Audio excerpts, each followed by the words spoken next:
तूने जन्नत की कनीजों, आज तो औरतें शौहर की इजाजत के बगैर कहीं भी चली जाती हैं, शौहर के हुक्म के बगैर कहीं भी चली जाती। शौहर काम पे निकला, इधर ये निकल गई, इसके घर बैठ, उसके घर बैठ, यहाँ जा वहां जा। याद रखें, अगर शौहर मना कर दे तो बीवी को ये हक नहीं कि वो अपने बाप के घर भी जाए, अपनी माँ के घर भी जाए, क्योंकि निकाह के बाद, शादी के बाद माँ बाप से बड़ा हक एक औरत पर उसके शौहर का होता है। आकाए करीम अलैहिस्सलाम फरमाते हैं कि अगर इस्लाम में अल्लाह के सिवा किसी को सजदा करने की इजाजत होती तो मैं औरतों को हुक्म देता कि वो अपने शौहर को सजदा करे, लेकिन चूंकि किसी को गैरुल्लाह को सजदा करने की इजाजत नहीं। यहाँ मुझे एक हदीस पाक याद आती है, खवातीन गौर से सुने। आजकल अगर शौहर माँ बाप के घर न भेजे, बहनों के घर न भेजे, शादी में न भेजे, तो औरतें पंचायत बिठा देती है कि मुझे यहाँ नहीं भेजते, वहां नहीं भेजते, और घर की इज्जत बाहर आती है। आइए दिल के कानों से इस हदीस पाक को सुने। एक सहाबी दौरे रसालत में अपने घर से निकलते हैं और घर से निकलते वक्त अपनी बीवी को कहते हैं, देखो जब तक मैं सफर से वापस ना आ जाऊं तुम घर से बाहर मत निकलना, हत्ता कि तुम अपने माँ बाप के घर भी मत जाना जब तक कि मैं ना आ जाऊं। लेकिन उनको ख्याल न रहा कि मेरे बाद पता नहीं क्या होगा, कैसे हालात होंगे। वो बोलकर तो चले गए, लेकिन मेरी बहनों सुनो तो सही, उनका घर कहाँ था? उनका घर ससुराल की ऊपर के हिस्से में था, यानी ऊपर के हिस्से में मियाँ बीवी रहते थे और नीचे के हिस्से में उस औरत के माँ बाप रहते थे। अल्लाह अकबर। शौहर ने कहा कि तुम मेरे आने बगैर, मेरे आए बगैर न माँ बाप के घर जाना, न किसी के घर जाना। शौहर चले गए। इत्तेफाक उनको पता नहीं रहा होगा कि मेरे जाने के बाद ऐसा हादसा भी हो सकता है। लोगों ने इत्तला दी बेटी को, देखो तुम्हारे अब्बा बीमार हो गए, इसलिए ऊपर से नीचे ही तो उतर के आना है।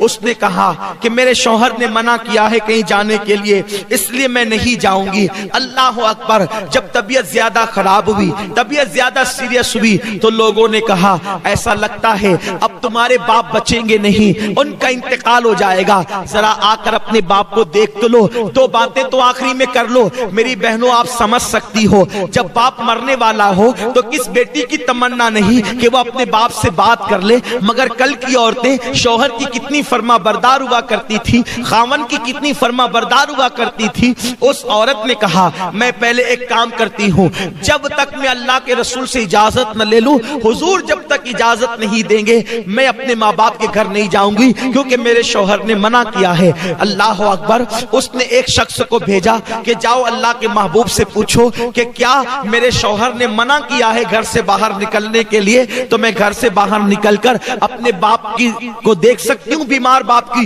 इयादत कर सकती हूँ। आकाए करीम ने फरमाया तुम्हारे लिए बेहतर यह है कि तुम अपने शौहर की फर्मा बरदारी करो और अपने बाप को देखने न जाओ, तुम्हारे लिए अफजल अमल यही है। वो औरत रुक गई। कितनी सब्र वाली औरतें थी उस दौर की। मेरे प्यारे आका अलैहिस्सलाम की कनीजों, ऐसा नहीं है कि औरतें कुछ भी करे जन्नत में चली जाएगी।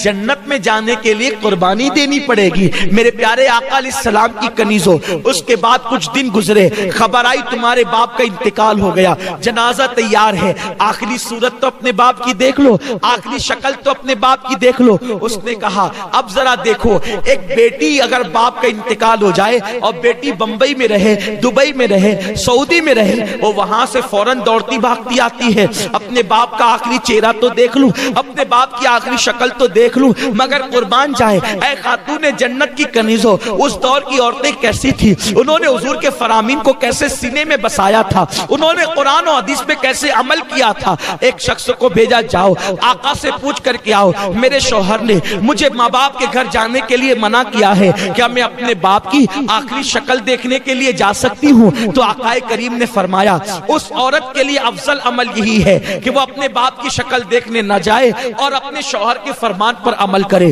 अल्लाह अकबर।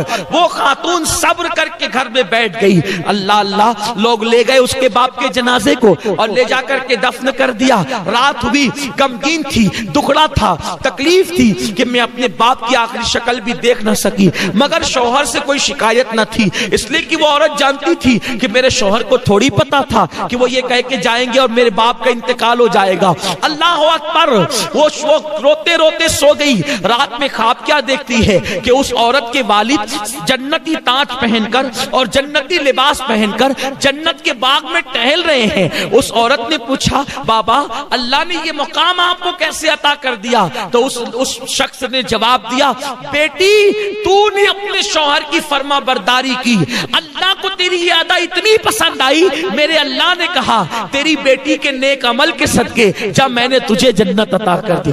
अमल बेटी ने किया है और बेटी शौहर की फर्मा बरदार बनी तो उसके बाप को जन्नत मिल गई। ऐ खातून जन्नत की कनीज हो। इसीलिए मेरे आका फरमाते हैं चौथी चीज, जो औरत अपने शौहर की फर्मा बरदारी करे, वफादारी करे, शौहर को राजी कर ले, ऐसी औरतें जन्नत में जाएगी और आठों दरवाजे उनके लिए खोल दिए जाएंगे। ये नहीं शौहर गरीब है तो भाग भाग के आ जाएं, शौहर गरीब है तो उससे मुतालबात करें, शौहर गरीब है तो उस पे इल्जामात रख के माँ बाप के घर बैठ जाएं। नहीं नहीं, ऐसा नहीं होना चाहिए। गरीबी अमीरी लगी हुई है, दौलत आज किसी के आंगन में है, कल किसी के आंगन में है। वफादार बीवी अल्लाह की नजर में भी इज्जत पाती है और दुनिया की नजर में भी इज्जत पाती है। दौलत की कोई हैसियत नहीं है। माँ बाप ने जिस घर में तुम्हें ब्याह दिया अब उसी के साथ अपना निबाह करो, दूसरी तरफ नजर मत करो। ऐ खातून जन्नत की कनीजों, चार चीजें पैदा कर लो। पहली चीज नमाज की पाबंदी, दूसरी चीज रमजान शरीफ के रोजों की पाबंदी, तीसरी चीज पर्दे और हया की हिफाजत और चौथी चीज शौहर की फर्मा बरदारी। जब चार सिफतें तुम्हारे अंदर पैदा हो जाएगी तो तुम खुश नसीब होगी। अल्लाह तुम्हारे लिए जन्नत के आठों दरवाजे खोल देगा और कहेगा जिस दरवाजे से चाहो जन्नत में दाखिल हो जाओ। अल्लाह पाक आप सबको अमल की तौफीक दे।